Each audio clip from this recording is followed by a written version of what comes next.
Welcome to another exciting edition of The Ravens Flock. It's time! Hello, folks. It is Saturday. It is April 15th, and we're here for another exciting edition. There's a lot of great news to talk about here today as we're in the middle of spring, in the middle of the month of April, which many who follow the religion is the month of Jesus.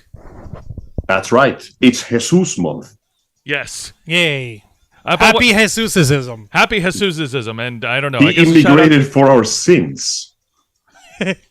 Well, no, you're right about that. You're actually right. And then he just came back afterwards hey guys, it wasn't even that big a deal, bruh. I know, right? I thought but we're not Satan, here to talk about religion. Totally metal. We're here to talk about other cool stuff here that's happening. And, well, in the spirit of religion, we are all blessed by how well we've eaten our nerd content this week. I'm your host, That's Jose right. Casabona. I am also the host of Wrestle Rewind. I am the founder, creator, executive producer, content manager. I am going to limit myself and just call myself the 5 Bs. The big, bald, God. beautiful bastard in black. Ooh, nice. Thank you. I I was had my own around. spin there, son. Very And impressive. My God almighty. Dude. Because you started this one. Just stick with 3! 3 is all you need! No, because Three MJF is a- has that. No, well, the MJF can go up a rope, if you know what I'm talking about. And also joining us live via Zoom call is the host of Los Amigos Play, an avid video gamer and a humanitarian, The living id of the Ravens flock. the living it of the Ravens flock, Mr. Angel Mendez. Hello, everyone. It is once again a joy to be with you. Apologies for not being in person, but our illustrious leader has plans. And for those plans, we decided to push the schedule a little bit. Nonetheless, I thank you all for taking the time to sit down and listen to us ramble on and on about whatever dumb crap happened in pop culture this time. All right. And joining me on my right is the host of the Black Files, my attack partner for Wrestle Rewind, who puts a demand hours behind all the videos that we produce on this channel every single week, Mr. Juan Arouse. Thank you for that introduction, Jose. Don't you ever forget the mister. And much like all our other shows on this channel, we are simulcasting on youtube.com/The Ravens Flock and twitch.tv/The Ravens Flock online. Hit the subscribe or the follow button on the bottom right corner of your screen. Hit the notification bell to stay up to date on all of our media content. Leave your questions and comments down below, and we will answer as many as we can while we're live. And if you wish to go above and beyond to support the Ravens Flock, then you can become an inner flocker. For $4.99 a month, you will have exclusive access to many, many amazing perks that comes with being a member. Juan, tell them. Well, for all the inner flockers we've got in the chat, and I know we've got plenty, go ahead and show off those lovely custom emojis and membership badges. We appreciate every single one of you folks. We appreciate all the support that we've been getting from all of you. I believe we're coming up to a year of having been officially monetized by the blasted almighty algorithm of the Ravens Flock, and we are thankful for each of you who have stood by us this entire time and given us all this wonderful support. Even without the monetization, you guys have been there for us through thick and thin. You also get access to members first and members only content, a special merch discount to our merch store. Link in our description in the description below and in the super chat. And you also get access to us, your absolute favorite motley crew of nerds, here to make your voice our mission by giving us your input. We're like Johnny 5 from Short Circuit, okay? We need input. We need input from you. We want to know what you want us to talk about. Our motto is your voice, our mission. We want your input. We want your thoughts, your opinions, your ideas on what you think will help us shape the future of this channel for the better. Hey, speaking of And ideas, if is you it don't give us blasphemous? that, just like Johnny Five will be beaten to death by a bunch of Spanish thugs. I was Wait. going to say, Ow. speaking That was Short Circuit 2. I was going to say, speaking of ideas, is it blasphemous if I consider Short Circuit 2 to be superior to the first one? I mean, the bar isn't exactly high, and listen, mean, the like- second one had Johnny with a I mohawk. like the second one. I think the second one had more story. It was more entertaining, while the first one just had the boring Steve Gutenberg. Well, Right. the first one was like an introduction to the universe of Johnny Five, the Johnnyverse. The second one was Into when the the plot Johnnyverse. really got working. Yes. Oh my goodness. And to quote a certain icon from Venice Beach, California, it's showtime. Let's get to You're talking about Sting, right? it. You said it, not me. Okay. So it's Sting! Okay, cool. All right. Real quick, I want to say hello to everyone on the YouTube chat, and I wanted to congratulate one of our mods, Shelly Fitzgerald, who has been an Inner Flocker for 7 months. Excellent. Congratulations. Congratulations for being an Inner Flocker for 7 months, Sherry Fitzgerald. You are truly amazing. As Juan covered Much earlier, if appreciated. you subscribe, if you become a member for $4.99 a month, you'll have access to everything. You'll have access to custom emojis. You'll have access to members first, members only content, and you'll have access to us. Any ideas, any comments and suggestions you have will help us shape the future of this channel. So we've got Nikki Bella, Lorraine Lamour, Kuristi Rando-san, Jen Pearson.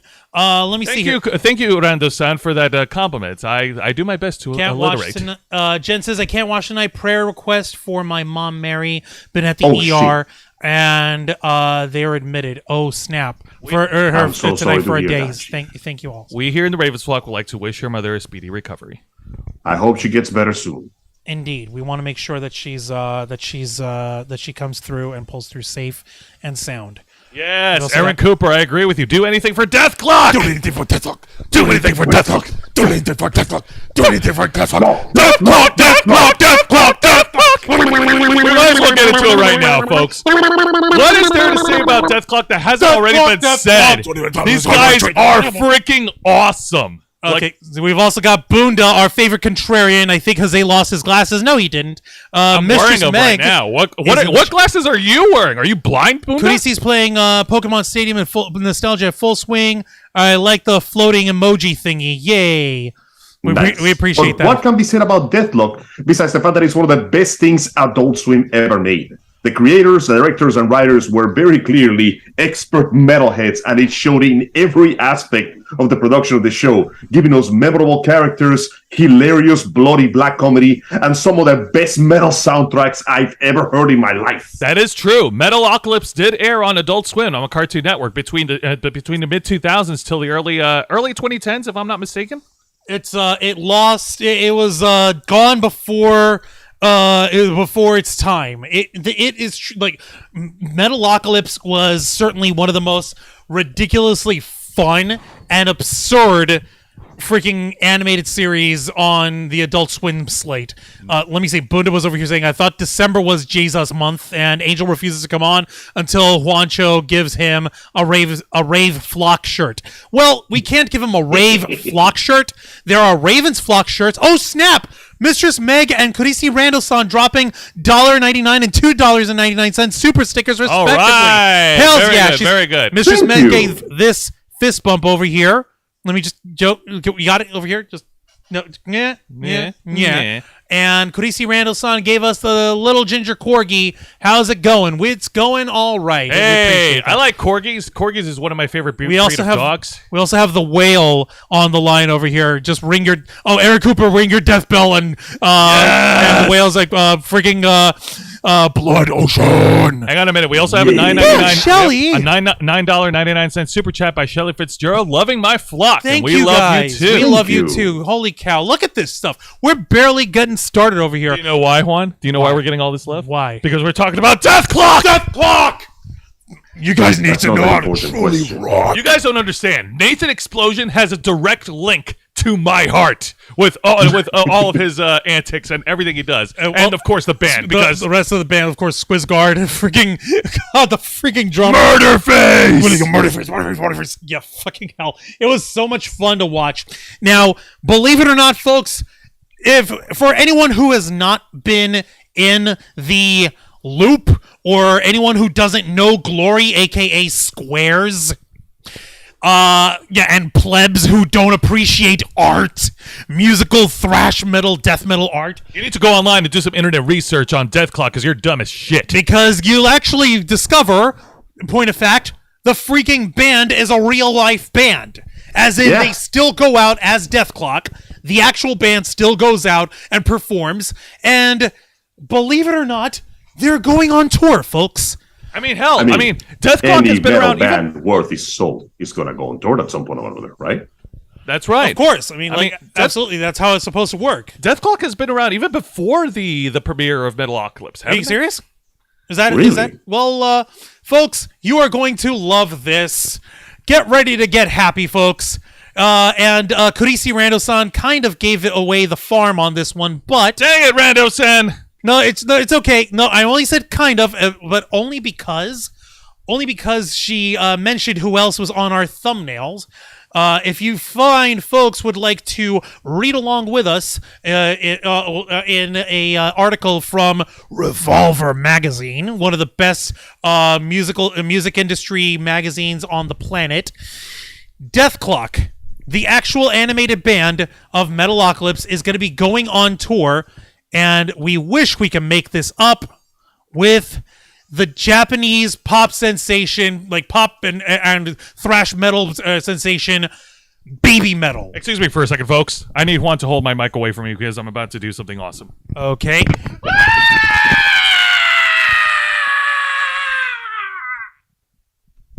This means Jose is very, very happy. The Metalocalypse band's first tour in 11 years. Can you believe that?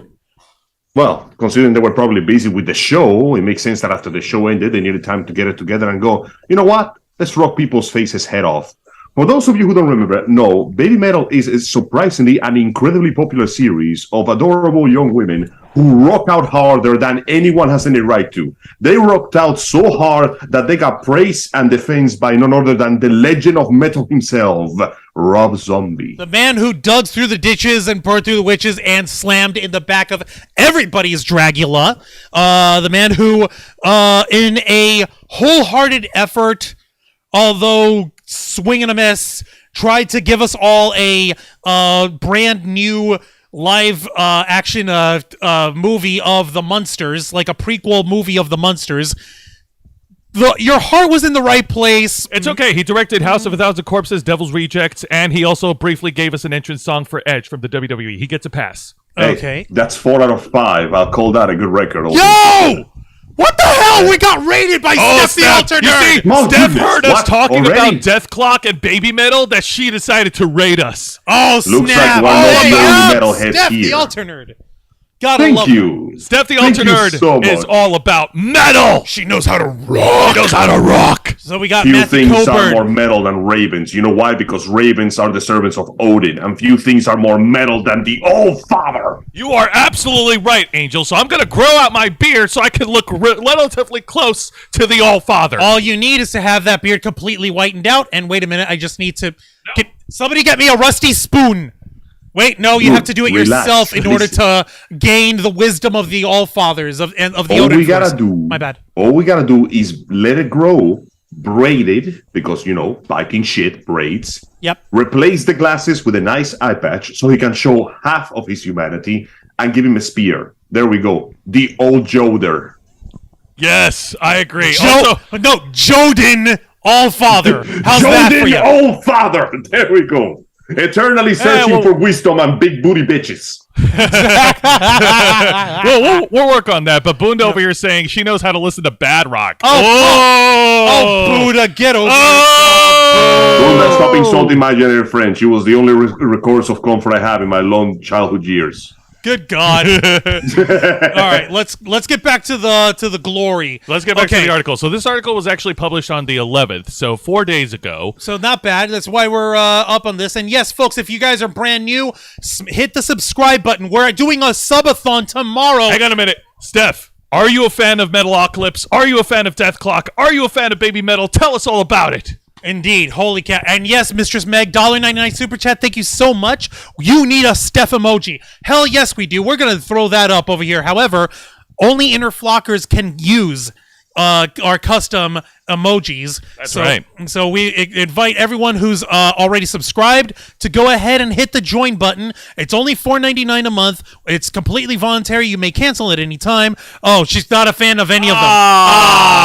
That's okay. You know what? Because music is it's universal. Everybody's got different tastes. She loves Alter Bridge. Ain't nothing wrong with that. And Alter Bridge is badass. Alter Bridge is cool. How do we reject the raid? No, we don't eject. Oh my God, Angel, shut up! Easily, you don't. No, that's the best part. You don't. All right. So, in this article, according to Revolver Magazine, one of By the cool Eli Ennis. Yes. Holy cow. One of the coolest metal tours of the year has been announced. On April 11th, Dethklok, the real-life incarnation of the Metalocalypse cartoon band, and Japanese kawaii metal titans BabyMetal have revealed they're teaming up for the co-headlining trek across North America later this year with support from guitarist Jason Richardson, Who used to perform in the bands Chelsea Grin, Born of Osiris, and All Shall Perish. playfully dubbed the Babyclok tour. Yeah! That's a very good name, I'm not gonna lie. Yes. It's time to take a nap. This will mark Dethklok's first actual tour in 11 years, and it'll be BabyMetal's first North American trek since 2019, and therefore their first United States dates with newly appointed third member, Momo Metal. Hell yeah! Hell yeah! The Nice. tour kicks off August 30th in Houston and travels to the U.S., as well as a couple of dates in Canada. So, yeah, maybe if it's Kim, if she's into thrash metal, she might get lucky and be able to score a ticket. I agree. I mean, after all, that's what it's all about. Oh, don't go there, man. You know what? Fine, go there. I don't give a damn. Let me see. General tickets went on sale yesterday, April 14th at 10 a.m. Yeah! I wouldn't be let's see. surprised if they sold out. But Revolver subscribers can get theirs on Wednesday, April 12th. Okay, cool. That's nice. Good for them. Now, here is the actual tour dates. They go from August 30th all the way down to October 11th, and they will hit towns such as Houston, Dallas, Orlando, Atlanta, Nashville, Cleveland, Pittsburgh, Wallingford, Connecticut, Alton, Virginia, Philadelphia, Boston. Fuck Boston! New York City, That the Hammerstein bitch. Ballroom. Oh, the freaking Hammerstein Ballroom? Yes. Oh, nice. I love that. Sterling Heights, Nice. Michigan. Toronto, Ontario. Grand Rapids, Michigan. Chicago. Louisville, Kentucky. Milwaukee. Minneapolis. St. Louis. Omaha, Nebraska. Denver. Salt Lake City. Vancouver. Wow, really? From Utah all the way up to Vancouver? Actually, no, that makes sense. I just had- Vancouver, then Seattle, then they're working their way to Sacramento, California, then to Las Vegas, to Phoenix, to Phoenix, Arizona, and back to Los Angeles, California at the YouTube Theater. So they are going all around every major city in the U.S. and a couple of them in Canada. So how about that? That is going to be badass. From August Nice roundup. Absolutely. From August until October, many fans all across the United States and fans over in Canada will definitely feast well on the mixture of kawaii metal and hardcore rock and roll. Indeed. That is going to Do be you so... people like coffee? What the... What the hell? Wow, Bunda! Oh! Bunda's a hater. Hell no! He's over here thumbs downing Alter Bridge? Really? Come on. Oh, what a This jerk! man is perfecting hating. He's waking up extra early to hate even harder. Hate, hate, hate. Hate, hate, hate. Double hate. Loathe entirely. I seriously don't think that he really hates him. I think he's just being a contrarian just for the sake of being a troll. He's merely expressing his inferiority complex because Bunda, you see, was born deaf. He can never appreciate the beauty of metal, heavy or otherwise. In his anger, he seethes within his tomb of no sound. It's like the opposite of Daredevil. He doesn't fight crime, he makes crimes, and he can't hear shit. That Damn. is terribly sad. That is sad. And you know what? Our hearts go out to you, Buddha. Does it? Mine does, kinda. I don't know, Angel. Do you agree with Juan? I don't know, I don't have a heart. I can't really take it out to someone else. It's true. Angel emptied out a lot of his chest cavity for food. Yeah, mine's debatable. I'll get back with you later on that. Yeah, yours is Haven't down you in the... forgotten? I'm a heartless wretch. Joe's hating chaos. And, oh, Matthew was like, have a Juancho McCall Ha. I ought to freaking do that. That'd be Wait a minute. hilarious. Matthew Matthew just mess around like he always does. That's why he's hashtag Bundapork. Bunda pork. Oh, that's a good one. I'm going to start using that. All right, go Delicious long pork. for it. I need Dethklok in Miami, says Codisi Rando-san. Snap, the fact that they're going to Orlando? I'm over here like, crap, I could go there. We could go there. We could go there. We could freaking You go. And, could. like, the way I'm figuring, if we even went, God help us if we went, because A, those tickets are going to be pricey, and B, are we gonna go there and like sleep in the car or in the van or whatever, or are we gonna try to get ourselves set up with a hotel room for the night? I mean, I know a few We friends would in Orlando. die. We would We die. would Yeah. sleep No. on the grass and wake up every morning fighting off hordes of parasites from our necks. I got him. Hey, my car is freaking cherry and pristine, man. Yeah, but I don't trust where you park it. What do you mean you don't trust where I park it? I trust the car. I don't trust the environment. Good point. Yeah, no, okay. there's... Yeah, because stuff and stuff. Yeah. Okay, no, I get what you mean. I saw Elizabeth G was on here earlier. She says, LOL, where am I? Well, Elizabeth G, you are in the chat of the Ravens Flock, your favorite motley crew of nerds, here to make your voice our mission. We talk about geek culture, nerd culture, pop culture, and everything in between, which is why we're talking about this awesome metal concert. Yes! Namely because the two headlining bands come from the most bizarre and yet still the most metal atmospheres you could get from Adult Swim and Japanese kawaii dechu girls. Oh my god. Have you seen BabyMetal perform? They're freaking insane. They are adorable, but they thrash and rock as hard as freaking I don't know. Poppy wishes she could rock that hard. Oh no, Poppy's like she's like close second behind them. I'm talking about like these three crazy girls freaking thrash like fucking, oh god, I'm blanking, like Slipknot, for example. Yeah. That's just one example. Another favorite of mine. It's like you give them Rammstein and make them adorable little like Juan, are you going through my Japanese head and looking through my rock playlist? No, Jeez. Jose, you're an obvious Tool. Oh, Tool! They almost rock as good as Tool. Stop going through my head. No. Fun fact. You say, if I see may the offer a pieces small fit, anecdote. and I watch them fall away. Mildew and smoldering. No? Nothing? May I add a small schism? anecdote? Absolutely. Allow me to bring you a flashback to the years of 2013 when Asura's Wrath came out. Yes. When it came out in Japan, they set up a special booth, a screaming booth, where there was a machine that would measure the sound of your yelling. You're supposed to get in that booth and belt your lungs out. And depending on how well you did, you could walk out with Asura wigs, posters, color books, up to $500 worth of merchandise. Consistently, young girls got the first prize. Never underestimate a girl's ability to rock the hell out. Yes. You are absolutely right, Angel. You are right 100%. And you know what? Speaking of girls rocking out or girls thriving in music in general, we might as well go ahead and bring up this other piece of music news that is 100% certified fresh from the Ravens Flock. Well, it's not so much as certified fresh, by like, how are we like, you know what? Why am I questioning our standards? We're fresh because we say we are. Yes! What are they going to do? Question us? Take us before the court of law? What are they going to prove? That we're too fresh to show up. Exactly. Ain't nobody dope as me. I'm just so fresh, so clean. It's like that episode of Regular Show where Mordecai and Rigby are found guilty because they're too cool. Wank Shaftesbury in the Exactly. chat says, I love Angel's accent. He sounds like Khan. Wait, really? You sound like the Star Trek Khan? enemy, Khan! Like, that's Ricardo shall leave you Montalban, of here. course. I mean, Hoping and seething. Alive. coping alive. Well, Juancho, PlayStation has no games. oh my God, what have we started? All right. Run! Oh, no. Run! All right. Point has Okay. been made. Let's go ahead and get to the other music. Yeah, you know news, what? I Juan. need to calm down. Yeah, it's okay. I need to calm down. Because you know what? Hey, hi. I'm the problem, all right? It's me. It's me. Hi. Yeah, I'm the problem. It's me. I see what you're doing. Yeah, you better see what I'm doing. The much anticipated and somewhat controversially executed nationwide tour from musical sensation Taylor Swift has made its way to our backyard. We're actually based in Tampa, Florida, and the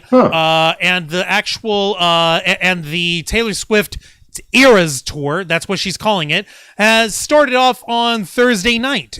They at our gigantic Raymond James Stadium down here in Tampa. If anyone who actually cares about sports ballings, that's where ball sports happen.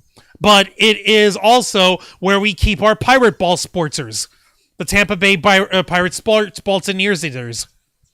Is that the right name? I think. I Can you haven't help me heard. out? To be fair, I'm not exactly new in sports here. Yeah, true. Yeah. All right, well, we're going to go. But please keep going. The ball's in your court.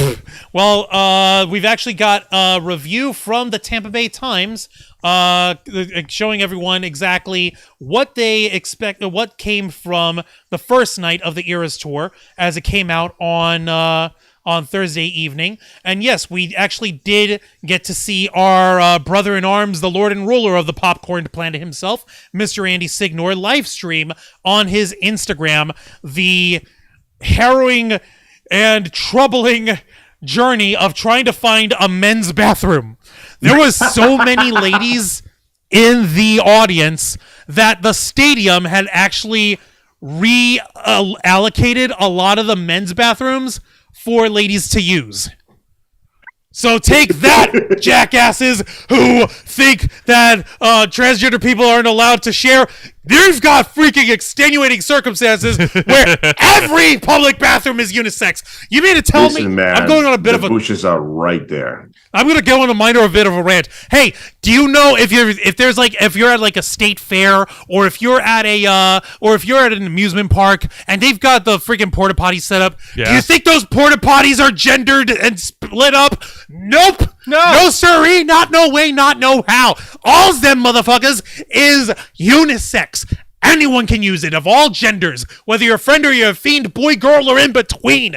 Anybody can use that. And Mr. Andy Signor, in his search, actually inadvertently vindicated that. So take that, assholes. Ha! Tay-Tay for the win.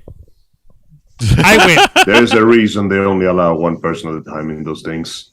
Mainly to avoid murders. Seriously, Oh, how the hell do speaking of- people? How do people make that mistake of thinking that the porta potties are not unisex? Like, come on, man, that's a reach, Like, dude. They always have been. Usually, is it occupied? Yes or no? That is the only metric. Exactly. Thank you. Like, do they expect people to have an extra slider on there? Like, oh, is this like Yes. occupied by whom? Male, Download female? the patch, motherfucker. It's like male, female, non-binary. What? You want an extra dial for that? So that way you can discriminate harder? Hell no. Everybody pees and poops the same way. I don't care what anyone says. Unless you're an termite. Or Then you're everything the gets really weird. ruler of North Korea, allegedly, who does not pee or poo, and he has no butthole. No, Juan, that rumor's been debunked. Okay, I know. Dave Skylark saved the world. So let's course, get to this article here. So, article published by Gabrielle Calise from The Times. absolutely, The audience at Raymond James Stadium erupted at the sight of a broom cart being wheeled on stage. Could Taylor Swift have been inside? Her fans, tipped off to this particular idea thanks to social media speculation, seemed to think so. when she actually appeared on stage Thursday night, it was through a dramatic trapdoor reveal. The pop star in sparkly knee-high boots and bodysuit, part Barbie, part superhero. Oh, hi! She chirped with a I thought little you wave. was doing a Michael Jackson shout out. My bad. Right? And her own badass little way. I mean, she's not a stranger to style. Oh, hi! She chirped it with a little wave as if she was running into a friend at the grocery store rather than greeting over 68,000 of her worshippers in a sold-out stadium. Swift is as Wow. much a mythological figure as she is a pop star at this point. It's been 5 years since she came to this part of Florida, and her fans seemed confident the wait and hassle would be worth it. Well, it's hundreds or thousands of dollars and miles compared to 3 hours and 44 songs dancing on your feet and howling at the top of your lungs. Can I say something? Go right ahead. Just a minor. It's going to be a minor dig at Taylor Swift. Okay.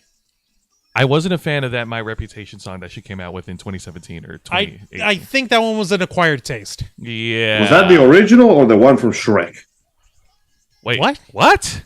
I don't give a damn about My Reputation. Was that her? No, that's not her. That's a different oh, one. okay, You're, 'cause I thinking like of That's that Joan one. Jett. you're thinking of the Joan Jett song. Yeah, that's Joan Yeah, Jett. that one was great. Yeah, that one's great. I'm talking about another one that Taylor Swift did around 2017 or 2018. It's just called Reputation. Reputation. Yeah, that Don't one think I ever was, heard that one. Kind of fell off. She kind of lost me there. It's okay. It's Well, not can for. bat 1,000. God dang it! Sperm whale in the chat says I poop ambergrease. We must see. hunt the whale. From hell's heart, I stab at thee. For hate's sake, I spit my last breath at thee. Are we gonna get nothing but Captain, Star you do realize tonight? we need If that his stuff for chest the had been a perfume, right? cannon, he would have shot his heart at it. Oh yeah. Captain, you do realize we need that stuff to make perfumes, right? That's how we get paid. So please, folks, help the Ravens flock in our middling perfume enterprise apparently that we have by clicking the join button, or if you wish to donate to the Ravens flock off the YouTube streams, because let's not forget, folks, YouTube is a business of their own, and they take anywhere between 40 to 45%. They take a large chunk of revenue, and we're left with peanuts. There. No, not exactly Damn. peanuts. We're left with okay. You ask your friend to Dirt. buy 3 packs of peanuts, they keep 2, Yeah. like a pack of jerks. Even You're though left with dirt. What kind of name is that for a planet? Planet Dirt. I Jetfire, love Jetfire. He was the best part of that movie. he was the best part. He was Cantankerous definitely- old man cybernetic warrior is my favorite type of old man. Yeah. Well, what about Leon the Professional, man? That one's good, but he's not cantankerous and old. He's only wrinkly and depressed, like most French people. he's got Yeah, a point. Angel's got a True. point. Okay. But getting would back- Ryan Gosling in The Gray Man qualify, or is he still too young? He's still too No, young. because dude. he's just like me, for real, for real. He's just oh god, Ryan Gosling's a freaking He's a godsend. treasure. All right, let me see over here. Yeah, Wang Sheftisbury says Joan Jett is awesome. D-Nice, women's restrooms are always packed because many love to talk while going number 2. Not me, I just want to get out, lol. Finally, somebody with common sense. Like, listen, I ain't trying to freaking shame anybody for trying to socialize, but I am. literally, Ludacris choked out a dude in the at the urinals for trying to get on his grill. He told him to get back, motherfucker. You don't know me like that. Ludacris, Get back, more like get back. ludicrous. I know choking. what you mean, Juan. You're trying No, to I get was at asking you to sing with me, man. We're doing a music episode of My freaking. mind is on Dethklok and BabyMetal. All right, well, you can tell we all have a That varied. motherfucker, you don't know me like that. Thank you, Thank you. thank you. You get it. Listen, I know you all guys have difficulty with your parents, and Nathan goes, not me. But my dad and I get along great. And then it cuts to a montage of him having fun with his dad, fishing, doing kart racing, playing Scrabble, and he finishes going, my dad's fucking awesome. Yes. I love the fact that of all the members, Nathan Explosion has a genuinely perfectly normal family life. He's the only one that gets along with his parents. That is so weird. God damn it, Nathan Explosion. And which How one do of you the do two? it? And which one of the two Swedish dudes is the one who's got the really creepy parents that look like goddamn children of the corn? I think it's Toki. I think it's Swiss. No. Toki or is it Toki? Toki's the brown hair one, right? Yeah, Yeah. Toki's the brown haired one. It's Yeah, it's Toki. that's the one. Yeah, it's Toki. Okay, let's go ahead and continue with Tay with Madame Swift and said besparkled dress and boots. I mean, like, okay, like I said, she is no stranger to style. What would you say? What would you say to that? What would you say to that? Get up, Jose. Well, Juancho, as a Scalable paragon of style myself, game recognizes game. Ah, And Nice. Angel, I'm going to share the screen of the actual article itself.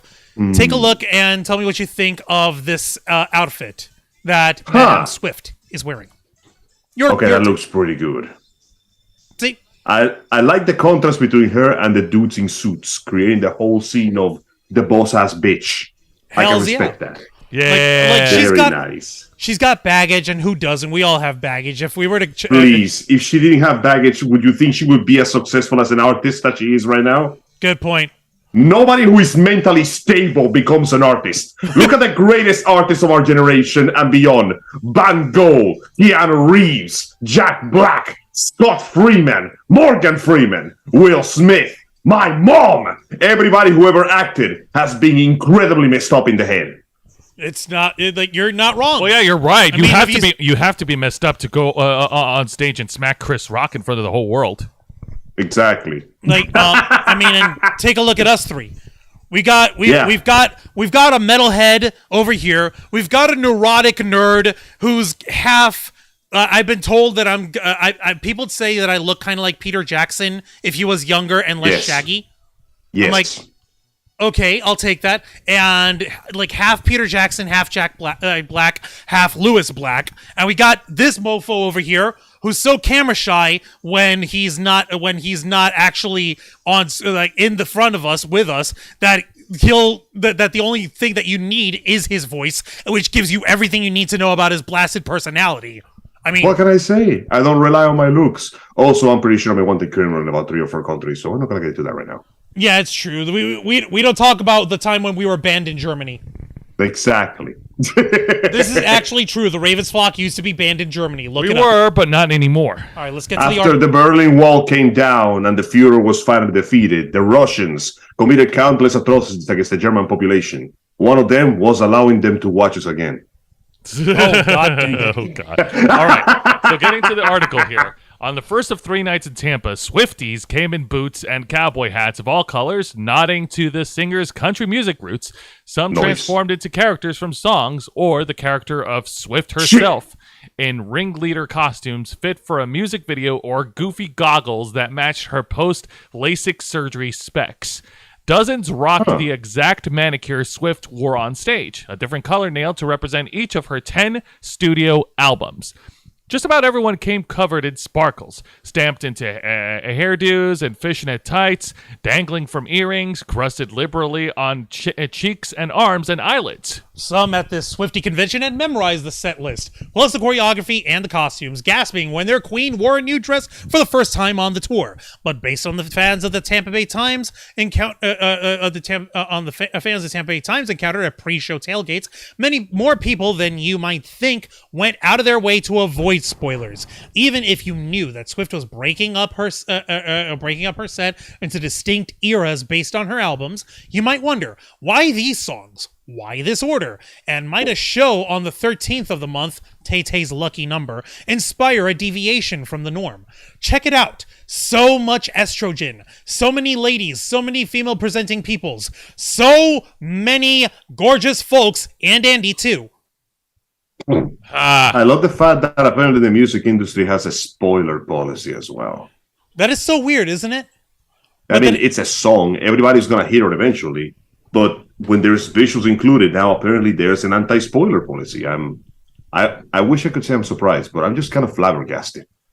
Isn't it a little odd? But then again, I suppose it kind of makes sense if you're doing it for like a studio album release. You don't want to give away anything, and they keep that stuff under lock and key, especially how crazy people have been getting in terms of digital hacking and craziness like that. Agreed. So I suppose it makes sense.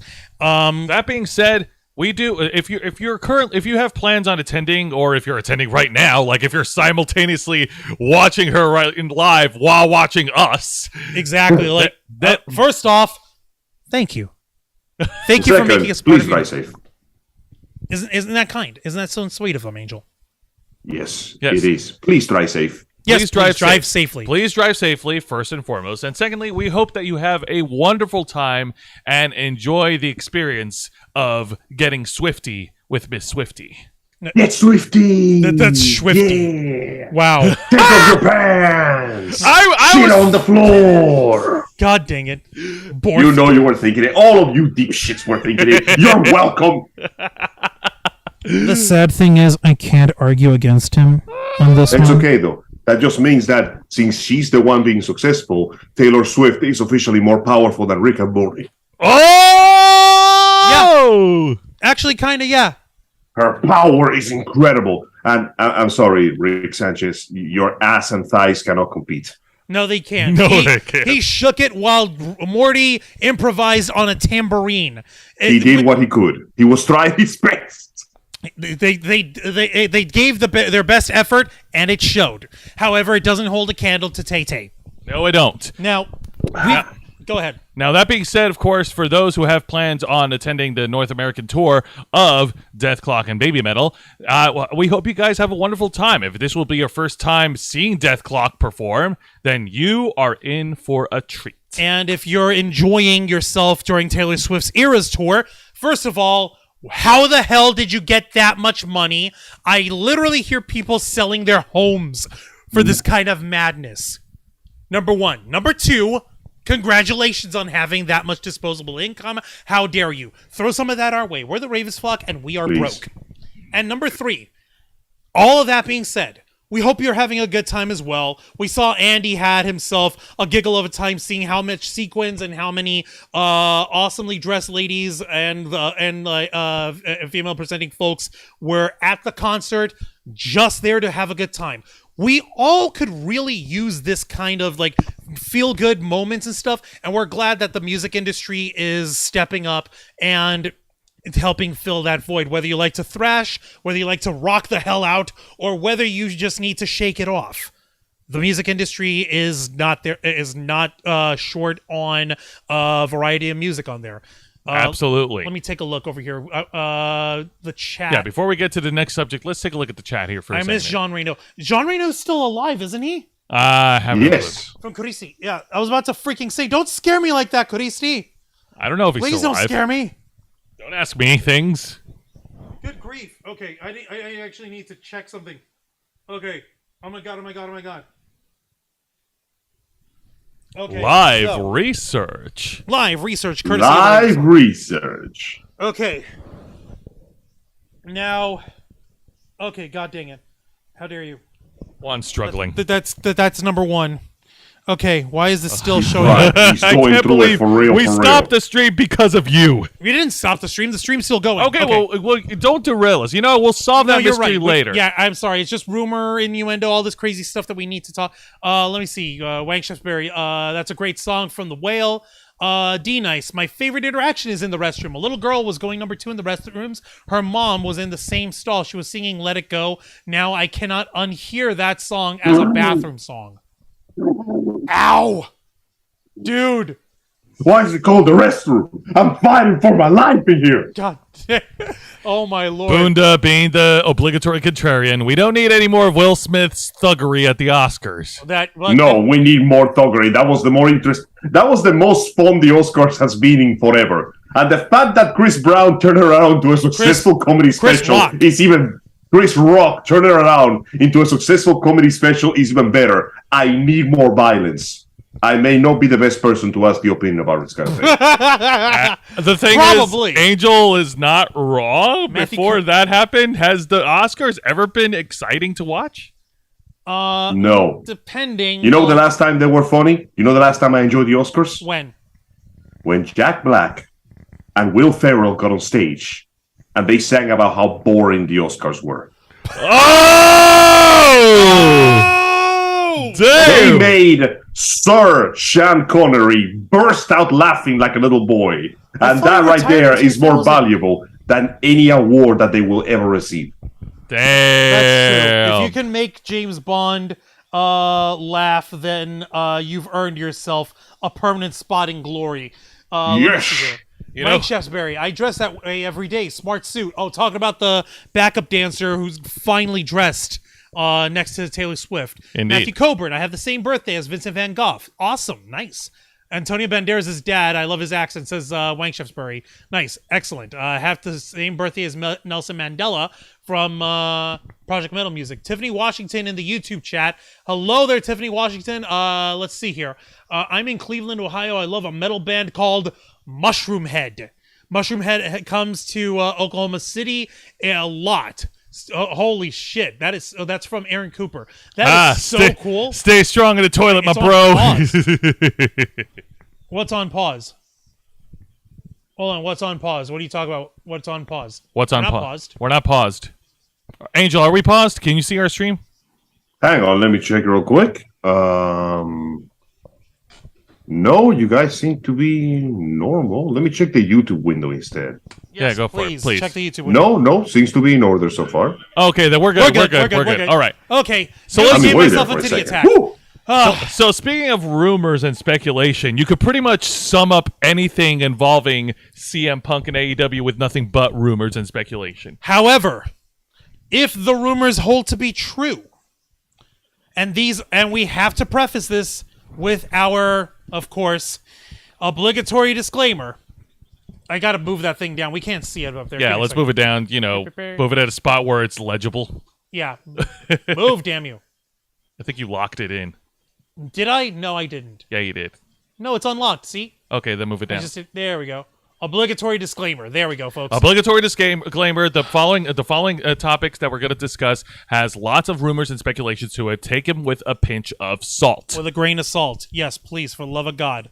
We appreciate everybody. Yes, Salty Pete. I misplaced the little salt packet that I used as Salty Pete. Don't worry about it. It's all good.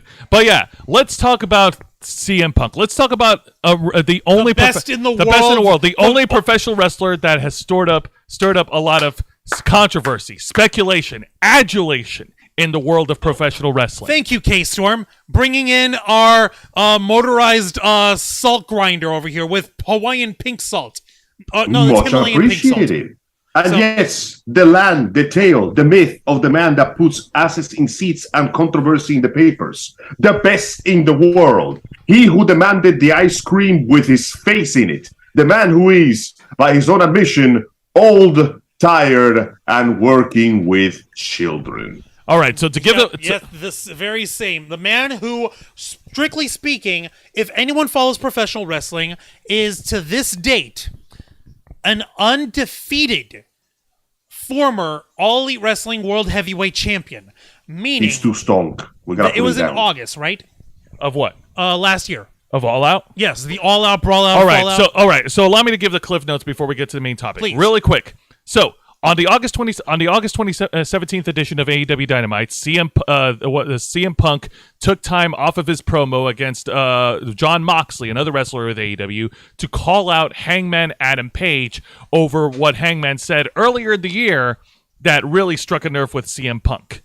Around that time, there were rumors of infighting and ill will between CM Punk and members of the roster, specifically Kenny Omega and the Young Bucks, who are currently the executive vice presidents of All Elite Wrestling. They were part of the founding fathers of this promotion, and they also happen to have been All Elite Wrestling's first trios champion, as in a championship for three-man teams.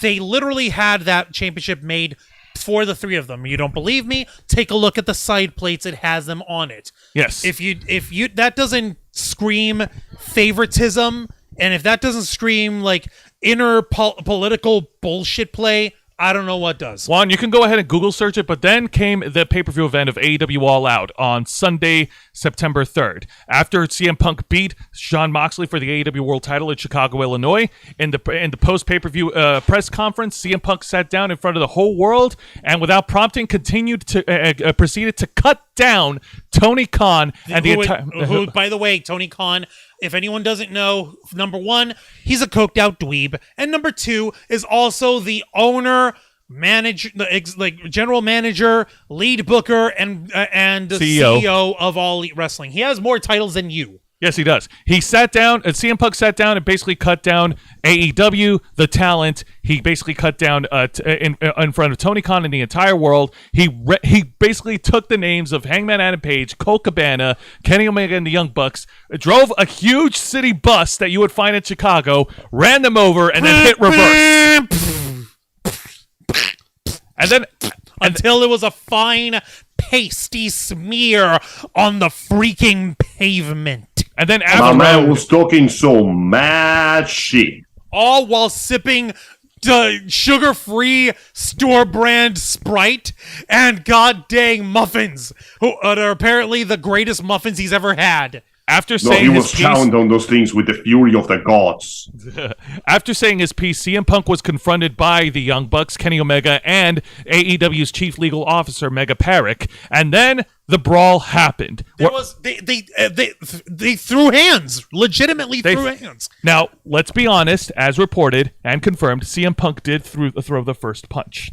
However, they did also basically bust into his locker room where he was there with his pet dog, with one of the trainers, Ace Steel, and Ace Steel's his wife, who were all there just trying to calm him down, help him relax, and these three a-holes decided to literally kick the door in order to try to confront him over what he said, rather than, hey, dude, do you got a minute? You said if we had a problem with you that we come and talk to you. Well, we got a problem. Let's fucking talk this out. Nope. They threw hands. It was a mess. And because of this, All 4 of those men were suspended. CM Punk and the Elite were stripped of their respective championship titles, and Ace Steel, who was a trainer for All Elite Wrestling, was subsequently terminated. Yes. Now, CM Punk has not been seen in professional wrestling programming since September. And there has been a lot of talk, rumor and innuendo, speculation. Yeah, there was speculation about AEW trying to negotiate a contract buyout with CM Punk, and the major sticking point is the no compete clause, since they don't want CM Punk going over to the WWE. Which, of course, would be the biggest steal and the biggest haha screw you in the history of pro wrestling since, oh my God, what was it? Oh God, was it freaking... Brian Pillman. Brian Pillman, 1996. Who legitimately played both the owners of Championship Wrestling, WCW, and the WWE at the time for competing contracts for him to make himself as much money as he could. Yes. Holy Because it's all about the money. It's all about the money. Brian Pillman leveraged himself to see how much who can offer the most payout for the contract. And in this case with CM Punk, and this whole incident couldn't have happened at the worst time, because at the time this happened was around the time where WWE, the other side of the competition, started to regain their footing in creative with Triple H in control. And that resulted in quite possibly some of the coolest storylines that had been displayed by the WWE in a very long time. It felt like a breath of fresh air.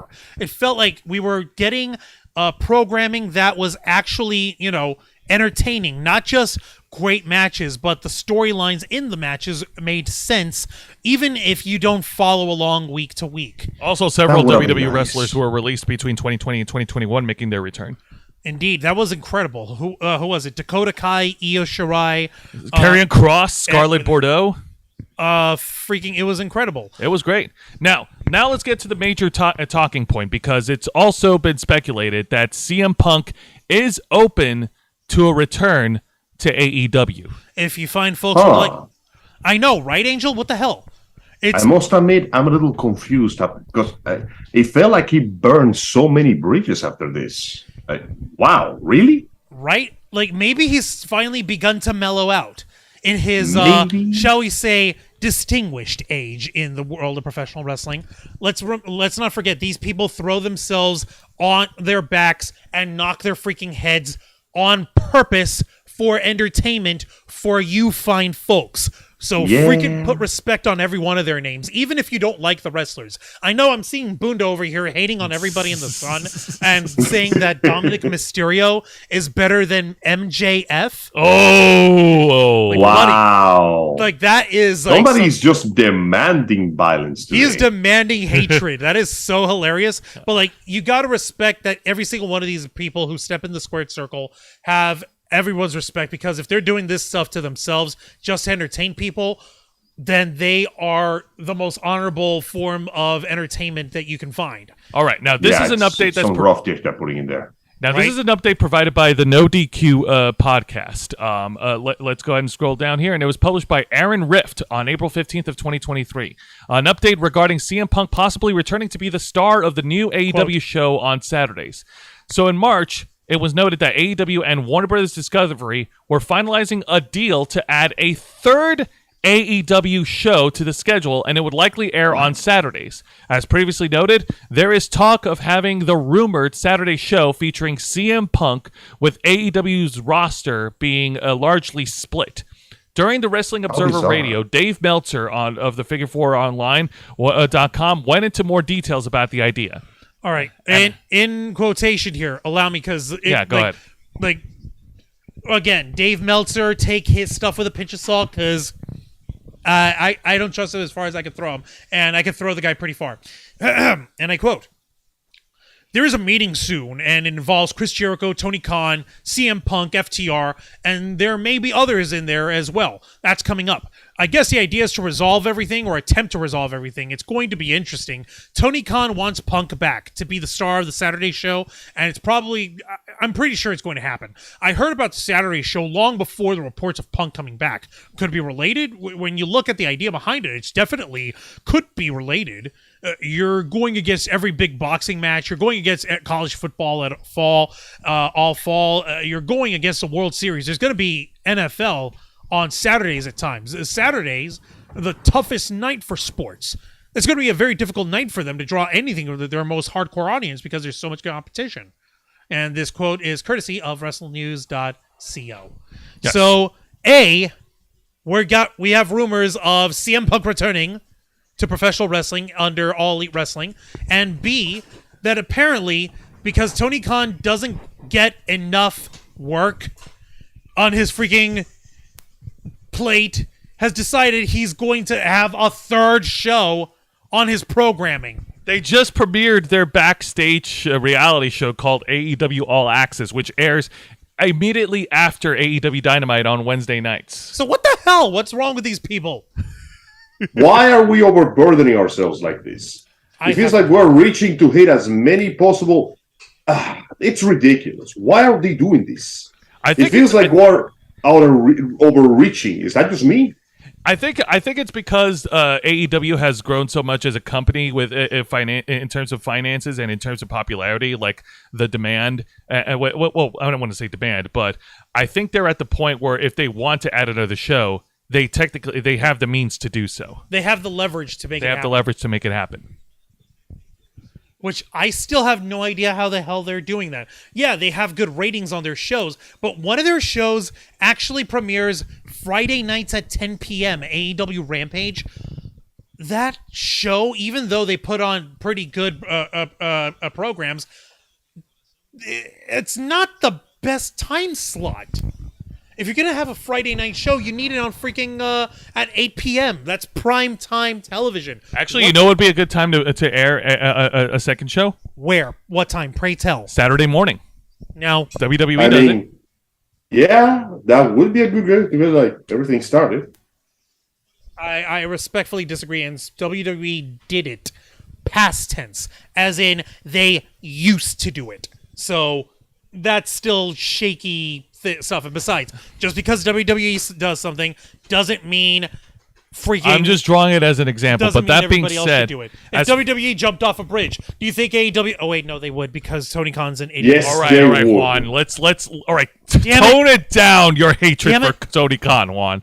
All right, here's the thing. The guy's a freaking coked out idiot. He doesn't know how to book to save his life. Now, to give my thoughts on this, here's the thing.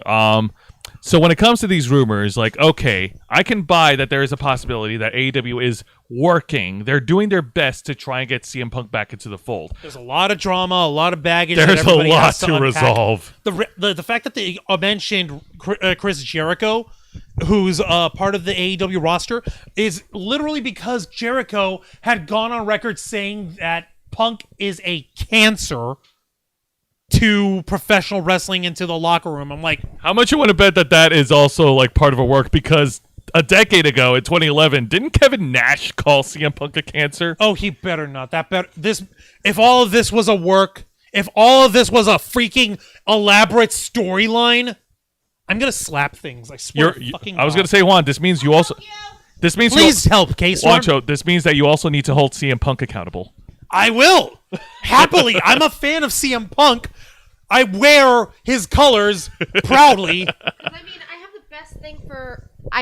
the best thing for slapping idiots. Wooden spoons never fails. Never fails, and this is my big one. That's a big spoon. Yeah. Do not cross people with big wooden spoons. They will slap you. Wank Shefsbury, they're stuntsmen. Hilarious. Yeah. I don't think bringing CM Punk back just for a show on AEW would be the best idea.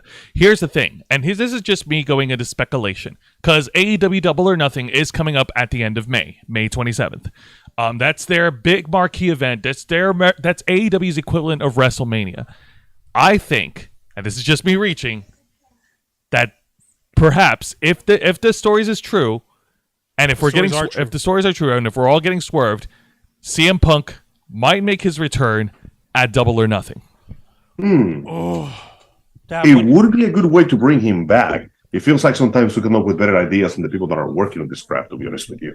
Also, you have to consider, Angel, that, and I've mentioned this on Wrestle Rewind, that same weekend where AEW Double or Nothing is happening on Sunday night, they're also going to have some competition, some counter-programming from WWE, because WWE is holding their pay-per-view event the same night, NXT Battleground. Huh. That would be... I am seeing the threats, you know. If AEW really wants to get an upper hand on WWE in their ongoing promotional war with the same night as their counter-programming against each other, bringing CM Punk would be the really, really huge sucker punch to the face of WWE. It would.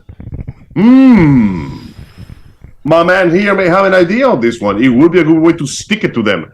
After all, there's nothing better about getting back your old job than shitting on the new one. Everybody knows that.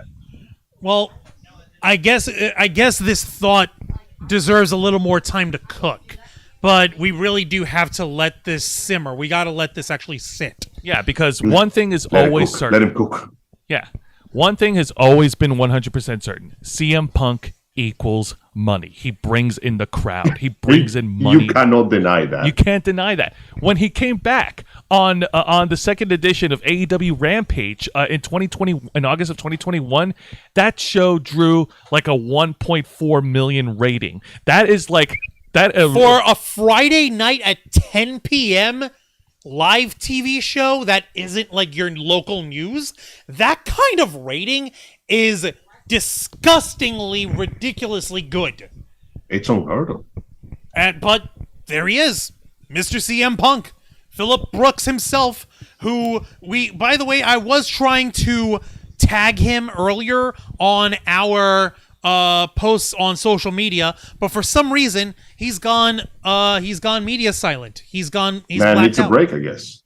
Who, CM Punk? Yeah. Well, he has been posting pictures on his stories. Like no, his Instagram is gone. I can't find it. Oh. Huh.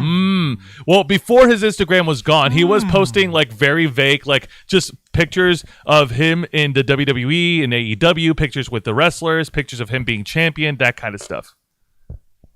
Interesting. I'm telling you, man, short term, I could see him coming back at Double or Nothing. Long term, if they want to play the long game, I could see him coming back at AEW's All-In pay-per-view at the end of August in Wembley Stadium in London, England. In merry old London. London would be a fun one, but I think he most likely would. I like to think that he will bring out his comeback in America because, you know, the big American heroes comeback, as they say. But, and Double or Nothing, you said, is taking place in Chicago. That's his hometown. No, Double or Nothing is taking place in Las Vegas. Right, my bad. Las Vegas. I got it mixed up. But speaking of Chicago, AEW Dynamite does plan to return to Chicago, Illinois, in the Wintrust Arena on Wednesday, June 27th, which will be the go-home show before their cross-promotional Super Show event with New Japan Pro Wrestling, the Forbidden Door. Big promotions all around. Interesting, a surprising amount of crossover. Do you think that they're trying to step up their business game because of the increased growth on the work of AEW? When it comes to companies, they make these decisions months in advance, mind you, but... As a matter of fact, Angel, the partnership with stupid name, Forbidden Door. I hate that stupid name with a passion. I hate that stupid term and that name with... Like it's fire on the side of my face, and I hate it so much. Okay, it's so stupid. But yeah, dishonor on you, dishonor on your cows, dishonor on your ice cream bars, and guess what? We're taking your name off of the ice cream bars. Holy cow! Damn, son. Yeah, the sperm whale's right. It sounds like a Kingdom Hearts title. The Forbidden Kingdom Door. Hearts, the Forbidden Door. The Forbidden Door. Dun. Dun, dun. Let's actually go ahead and get into the chat over here before we go into the next portion of our show. Let's see everything. Okay. Tiffany Washington doesn't like Bunda. Okay, just so you know, Tiffany, we're okay with him. He's a contrarian. He does this to everybody. He's not actually malicious about it. We know that he's goofing. And truthfully, it's like, what's he going to do? Yeah, I know. Trust me, it took me a while to get used to Bunda's antics, and it's cool. It's fine. Like, He's the main attraction. He's the sideshow to the main attraction. Exactly. Don't worry.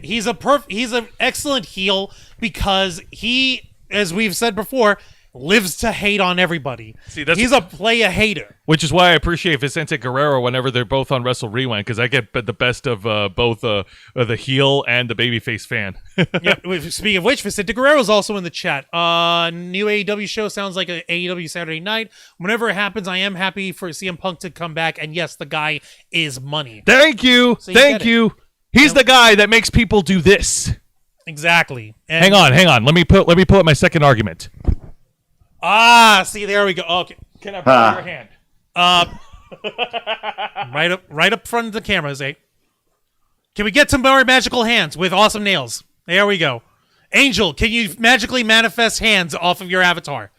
I cannot, but I am shaving them as hard as you can. Please don't shave your hands. That's horrifying. I was gonna say wave, but my words went the blur, blur, blur, blur, blur, blur. Oh my. Let's see here. Sperm Whale saying, I think the only people who watch TV on Saturday morning anymore are old folks. The kids all watch stuff online now. Yeah, you're not Damn, wrong. good point. There is also the fact that the newest generation does not much care for anything that has to do with regular television anymore. Let's not lie to ourselves, guy. Cable TV has been dead for some time now. You're not wrong. Videos killed the radio star and all that good jazz. Let me take a look over here. Gene Rick is in the chat. Hey up, Gene Rick. Welcome to the Ravens flock. We appreciate you being here. Thank you. Right. It down. Let me take a look. Gene. Vicente is saying that that Bunda is the Rob Black of the Ravens flock. And Bunda's saying that he's the Hulk Hogan, and To us being the BWO. Oh, what a dick! The Blue World Order. Come on, Bunda. No, leave Bunda as he is, man. It's cool. The Bunda World Order. It's made entirely of him and hatred. I know, right? And hating for the sake of hate's sake, but that's dumb. Anybody who lives just for hate's sake, just to be hating on people, doesn't really It's have that me. much of a life. Which is why we allow Bunda to continue on this terrifying and yet necessary path. Because let's This face it, man, he's deaf. Yeah, pretty much. let's face facts. If there isn't someone there to bring an opposing side on any view, then everyone's just going to agree on everything and their mother, and it just becomes an echo chamber, and it just becomes like sycophants just are clapping along, and we don't want that. We want people to have different. We want views. yeah, exactly. We want people our to have audience to different have- videos. That's the magic of the Ravens flock. We're not we're not interested. We're like, we don't want sycophants. We don't want people to just say yes all the time. We invite people I do. to give. Angel, that's because you were brought up authoritarian, and you think that that's the best way to go, even though On your knees! Damn it, You Angel! know You better. derailed me when I was trying to say something awesome. Shit, sorry. No, you're good, man. You're good. But that's the magic of the Ravens flock. We're not trying to, we want to invite different opinions. We're not trying to control the narrative. Exactly. We appreciate that, every single one of you. Yeah, speaking of which, see, there we go. Gene Rick in the chat. Hey up, Gene Rick. Thank you once again Hey. for this $1.99 super chat. Amen. Thank you. 100% Juancho. All right, now let's go ahead and turn things over to Angel Mendez. Angel, I know you got some video game news for us, my friend. I do in fact have both video game and entertainment news, both good and bad. Let us get the nasty, unfortunate stuff out of the way. First off, thank you all kindly for sticking with us for this long. We sincerely appreciate the fact that you are here with us today. What is not with us today is, unfortunately, American McGee's Alice, who has finally decided to step away from game development. What? Yeah, as shown by GameIndustry.biz, the American McGee services, American McGee, the man responsible for the dark, disturbing, and ever so entertaining version of Alice, American McGee's Alice, As in is the no Alice in longer Wonderland working. characters. Yep, is no longer working on development on the first game. Well, rather, the third one. After a successful first game, and after a very successful second game, he's been working non-stop, trying to make a Kickstarter, trying to get EA to convince to let him work with the machine again, to make a third game and round up the series. Unfortunately, that is no longer the case, as he has declared that he will no longer be involved in games development following the latest failed attempt to get another game into production.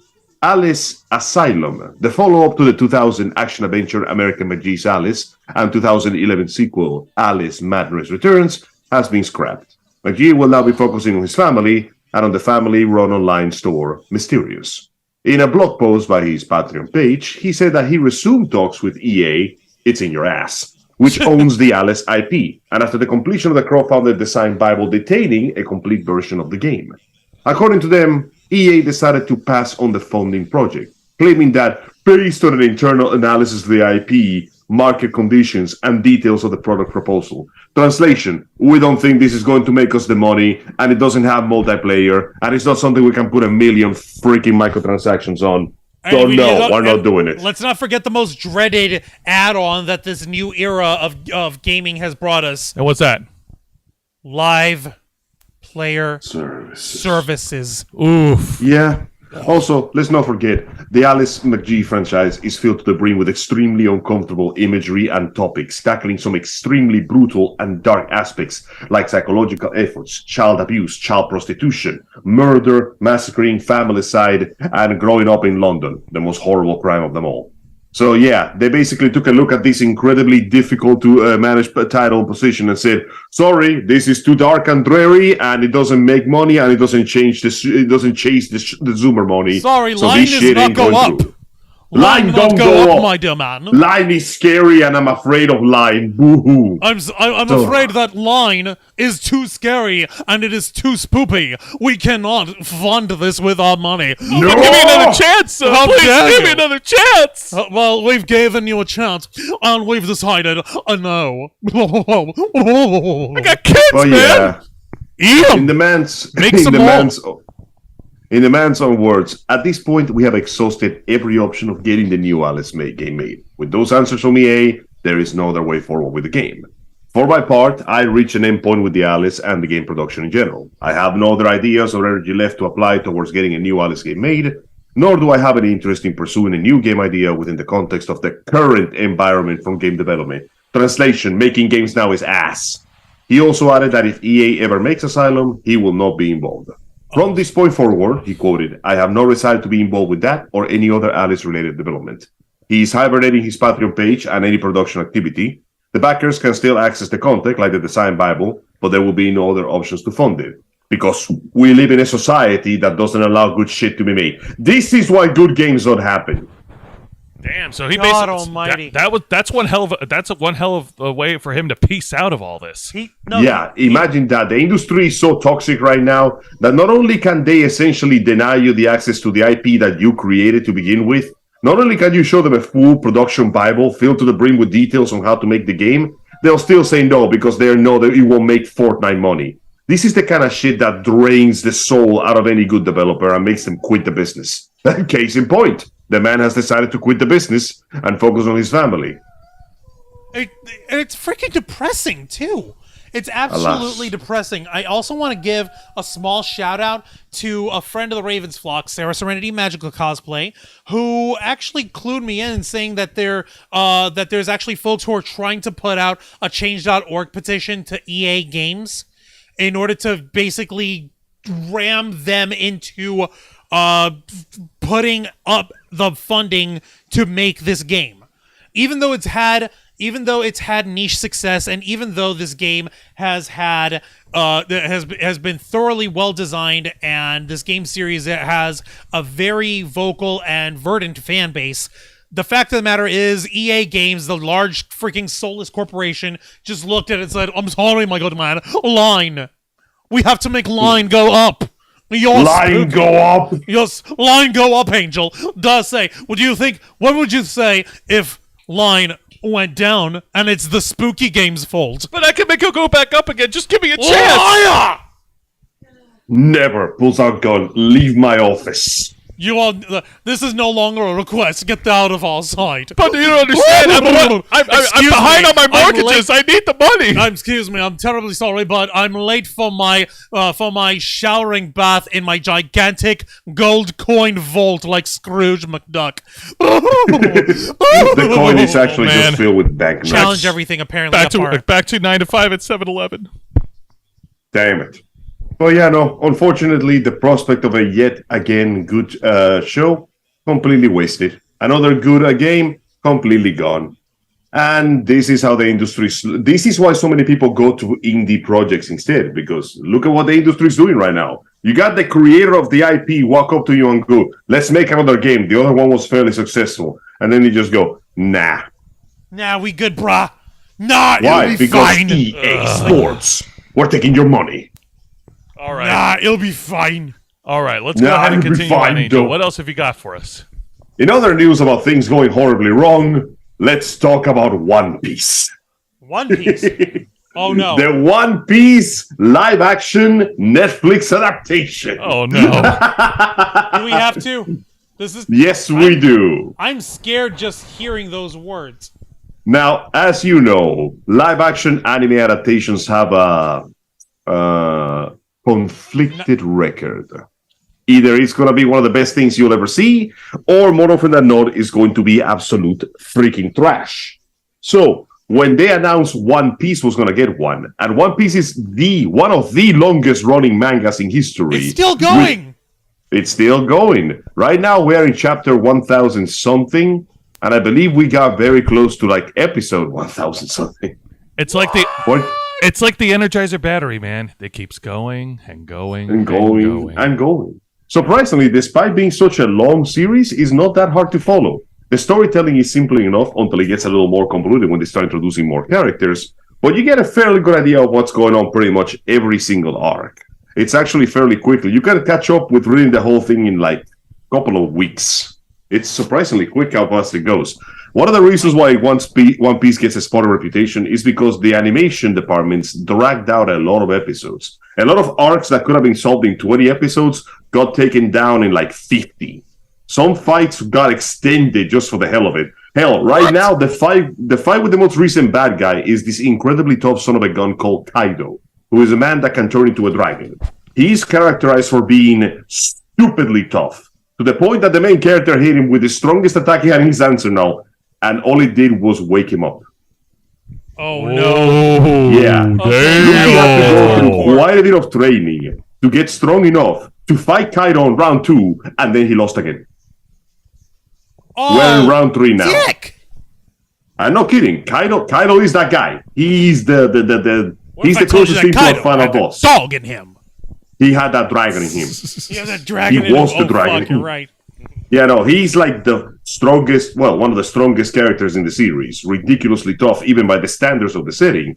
So the fight took quite some time. Even after Luffy awoke yet another power-up and something, spoilers, it took several chapters to beat him. The anime has dragged this out even further, to the point that Kotaku posted an article that made me burst out laughing because of how accurate it was, which was, it's been 3 months and Luffy's still punching Kaido in the face. Oh my god! Oh my god, you're right. As you can imagine, with such a long-running series, Netflix, of all things, taking charge of it doesn't exactly spark interest. We got a bad Now, the feeling fact about that this Mr. Oda was the creator was, taking a hand on the matter, did assuage some fears, but the fears were 100% justified because it has been revealed According that the to show, Fandom Wire. which has become one of the biggest animes in the world, is currently going through some bad, and I do mean bad, test screenings. According to the announcement of the live-action series Ichiro Oda's One Piece announced, it was met with some criticism by fans, and Divinity Seeker recently gave a scoop on the test screening of the live-action series, where they stated that the show tasted horrible, the CGI was terrible, and the story made no sense because they rushed it. Oh, God no. damn it, Netflix! You have That's one right. job to do! According to script Divinity Seeker. Is in the story, in the actual manga, in the actual anime. Just follow that. Take This is your where it hurts the time. most. Do This is not where it hurts just the try most. to bang out 26 episodes and call it a season. It doesn't work like that anymore. Not for One Piece, it doesn't. And the saddest thing is, they miss the barest of basics. According to Divinity Seeker on Twitter, the first episode for the first half is completely made of flashbacks featuring a young Luffy before jumping to the present and rushing to the introduction of Zoro, Nami, Usopp, and Sanji, all within 15 minutes. A major deviation from the source material. Oh my god! Every single one of these characters is incredibly important to the narrative. Zoro alone took several episodes to introduce.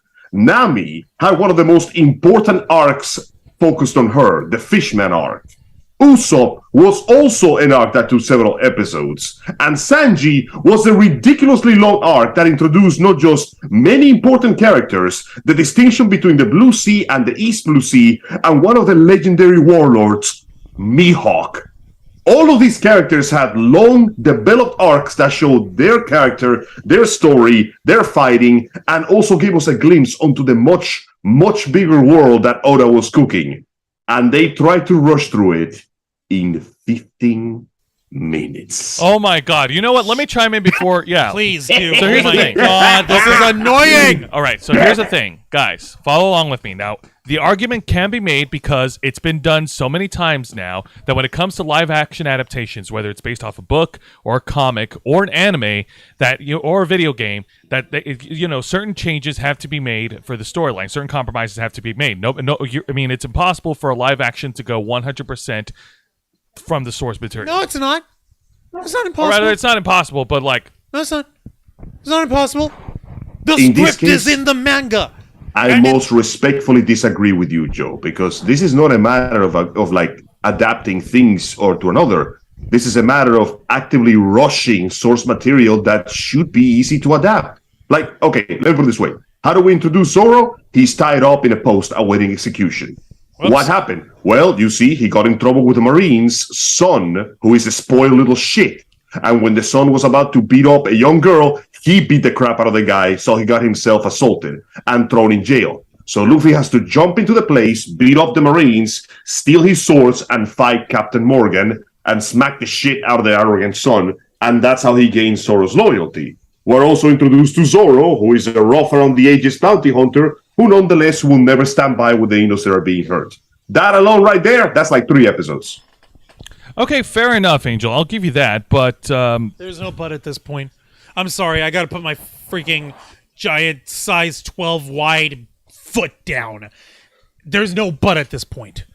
If you're going to acquire the rights to adapt an anime, a Japanese anime that's based on a manga, into a live action series, you better be committed. You better be committed to go as long. Don't try to like pussyfoot through and do a speed run of a series that needs time to breathe. Or That you'll end up being committed.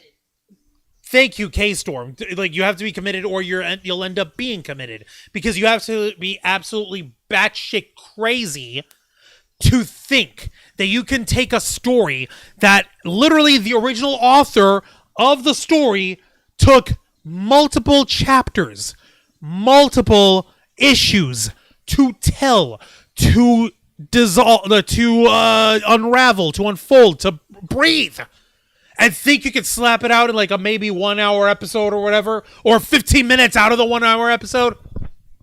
That is freaking arrogance. That is rank stupidity. There's also the fact that the many disproportionate and cartoony proportions of many of the characters are going to be borderline impossible to adapt. Like, okay, the main characters look relatively normal. that's the point that I was trying to get at, Angel. I hate to interrupt you, but that was what I meant. Like, there's certain elements in the original source material that you can't translate it into live action. That was my point.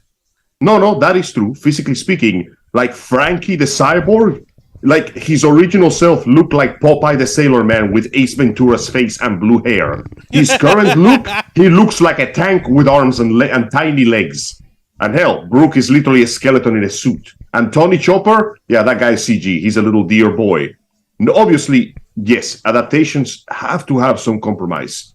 But I don't know you, my dude, but skipping incredibly important story and rushing through everybody in 15 minutes, that is not fair. That does not you count. guys make a good point, and I think we could come to agree on a compromise that it really depends on who's behind the helm in with creative and with production. Like whoever, it depends on who's running the show. Yeah, and right now, they are not doing a very good job at it. Supposedly, according to the same report, the show is getting delayed so they can fix the issues, supposedly make more episodes, expand on the scenes, actually do something with it. Whatever the hell it is. Well, needless to say, this has not assuaged the fears. In fact, this has increased the fears because shit is going bananas in there. Everybody pretty much just went, yeah, we called it. Pretty much. I wish we didn't, but we called it. Yeah, pretty much. I mean, if they haven't turned off their fans early on, then yeah, they've really turned off their fans now. I'm turning off my fan right now. Don't turn off your fan. I know you don't have central air in your room. Don't turn off the fan. Dude. No, fan off. No, all dude, you're gonna destroyed. splinter. Well, here's something that comes in hot. The next article is honestly more of a celebratory note.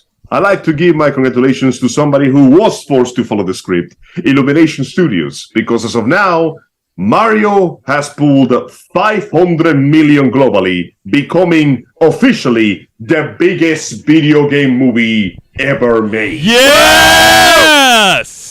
Congratulations to everybody. Congratulations to Charlie Ray, to Scott, I was going to say Scott McNeil, holy shit, I kind of wish he was there. Chris Pratt, and of course, the ever-charismatic Jack Black, as being told by Games Radar. The box office earnings of over 500 millions makes this the biggest video game film of all time. The global earnings have topped $508.7 million. Wow! The previous record was held by, of all things, the crappy Warcraft movie, which earned 439 million thanks to China! What the Of hell? course, China. For comparison. comparison, the original live-action Super Mario Brothers film earned $38 million. In 1993 would round 79 million when it's adjusted for inflation. So we're 30 years removed from the original Super Mario Brothers movie, which for all of its flaws, it's got its charm. I still like it. I still own the DVD.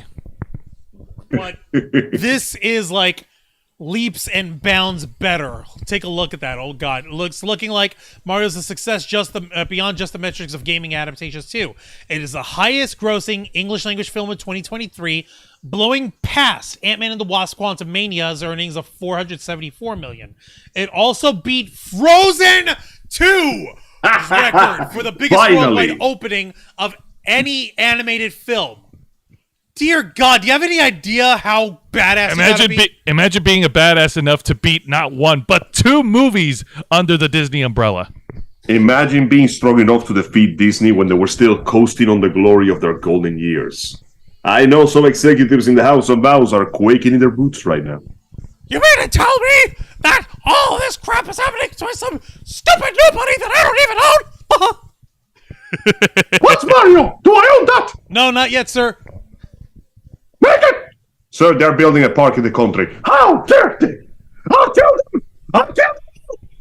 Oh God, For Angel, real, though. try not to die over there. Yeah, I know, right? That's Juan's job. Yeah, I'm the only one who's allowed to give himself a heart attack. As you know, the Super Mario movies, despite being short, allowed us to enjoy a very nice, beautiful, a somewhat simple plot, very much exactly like the games. It was fun, it was colorful, it had some good songs. Also, I will forever be angry. Get this shit. Remember that time when they were riding with the monkey in the car and they were playing Take On Me? Yes, that was wonderful.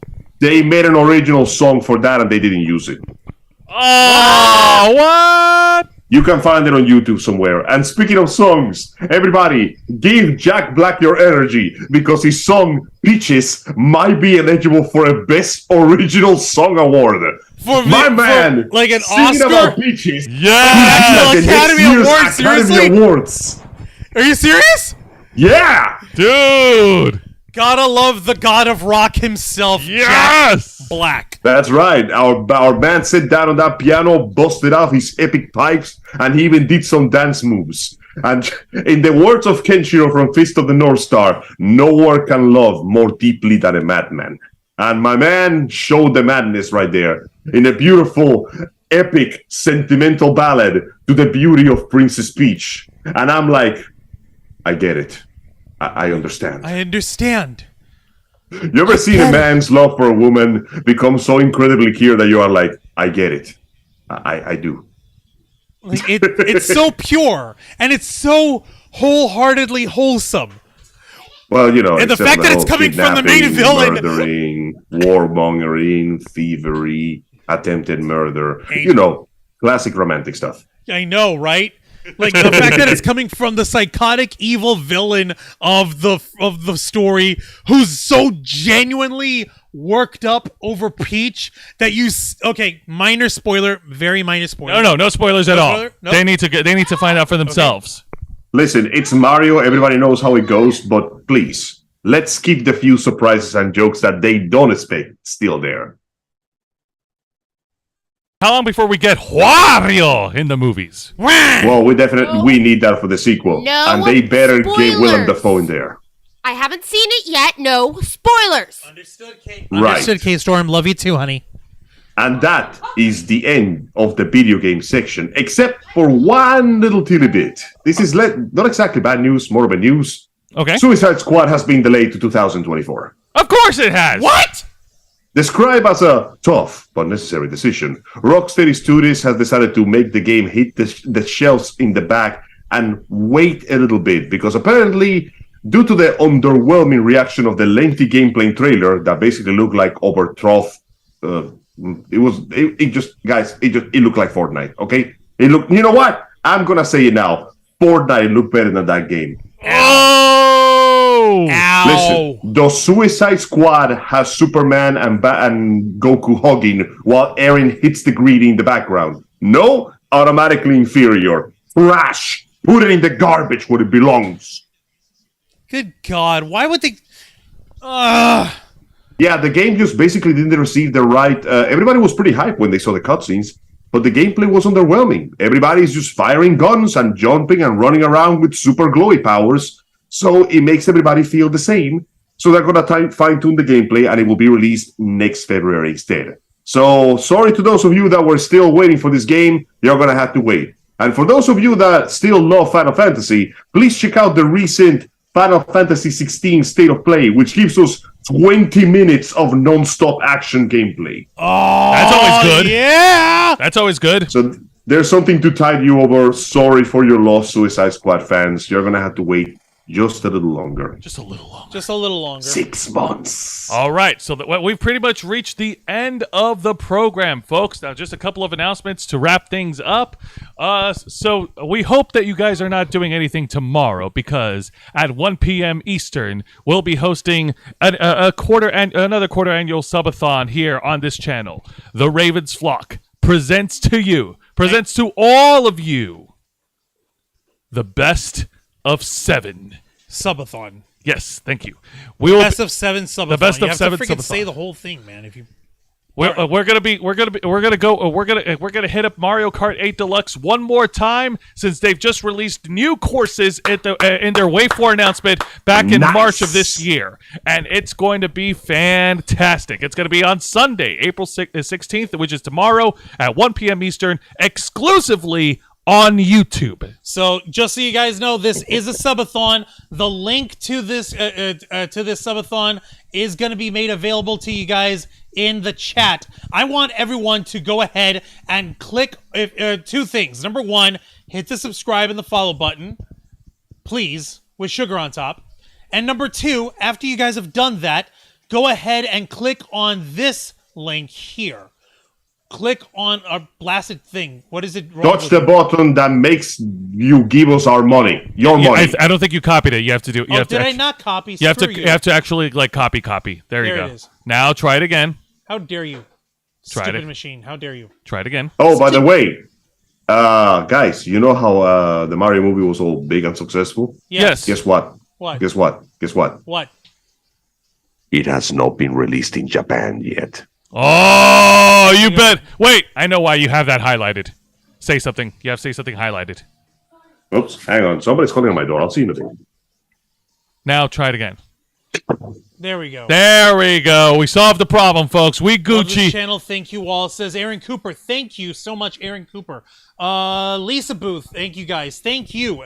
Boonda over here is trying to throw spoilers. Mario wins. LOL. Let him. So yes, this is a subathon. We are looking to get our numbers up. We are sitting right now at nearly 1,420 subscribers. Can we go past 1,500? Can we go even higher? That will be up to all of you. Now, this is the little shtick / gimmick that Azay came up with for the best of 7 subathon.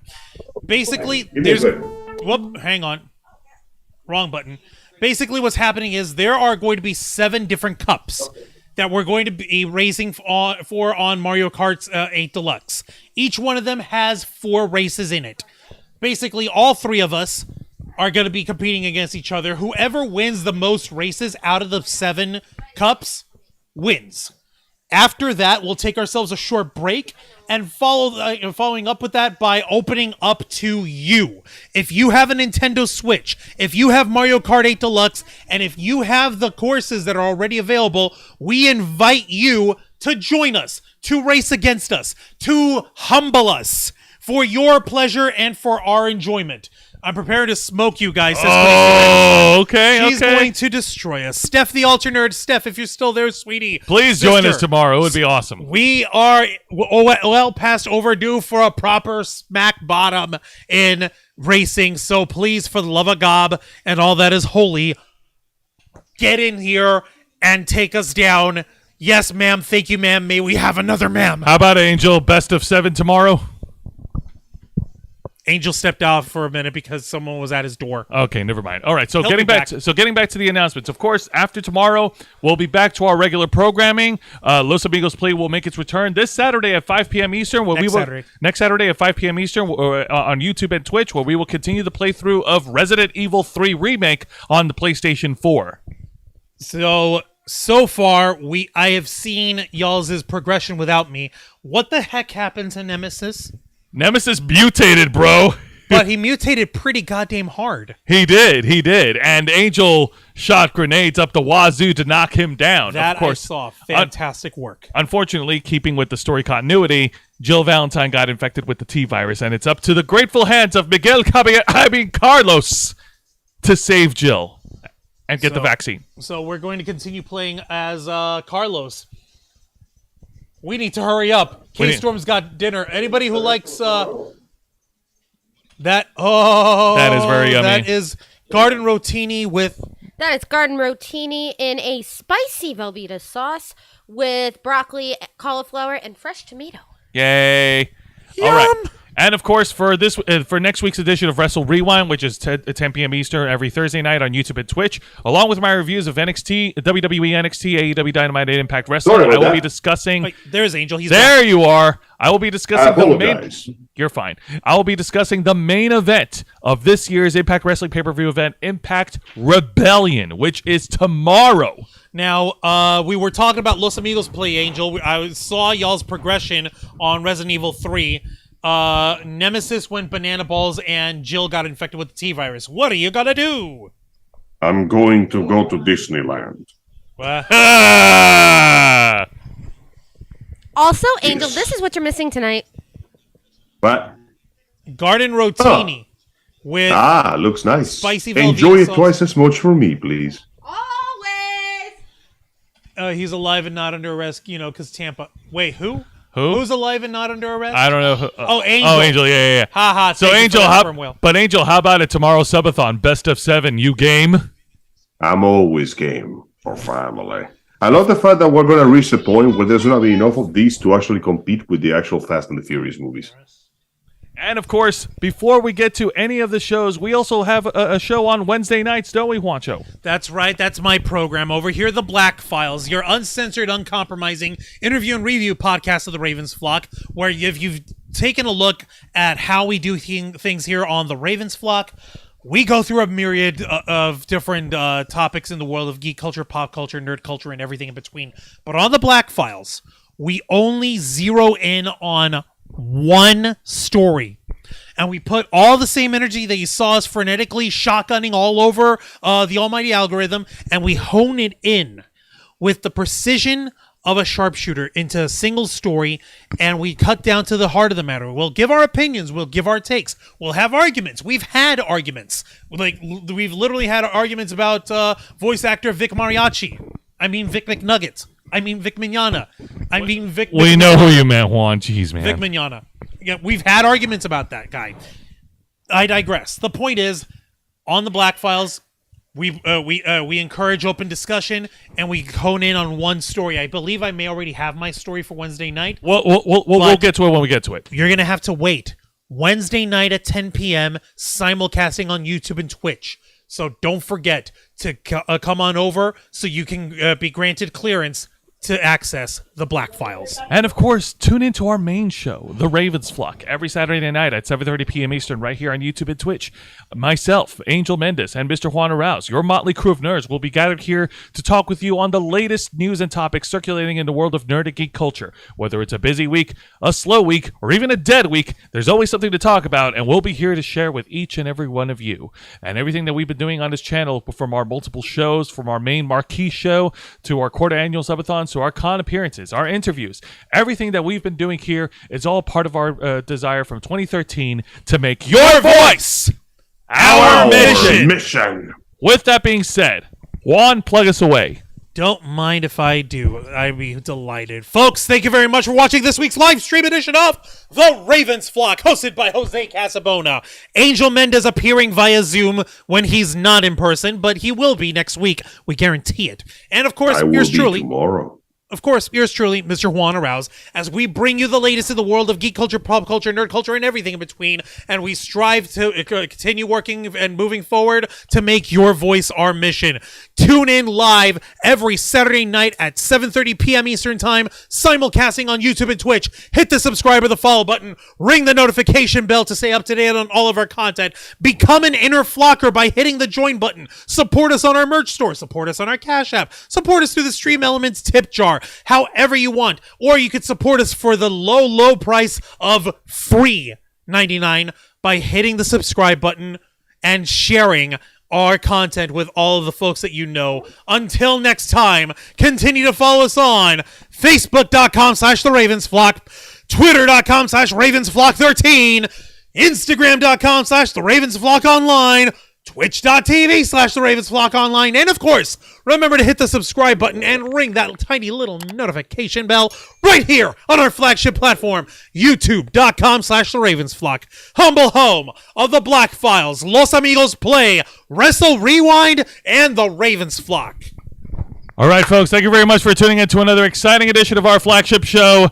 We are the Ravens Flock. Nerds all over the internet. Nerds all over the internet. We are the Ravens Flock. And it's time to eat. Have a good night, folks.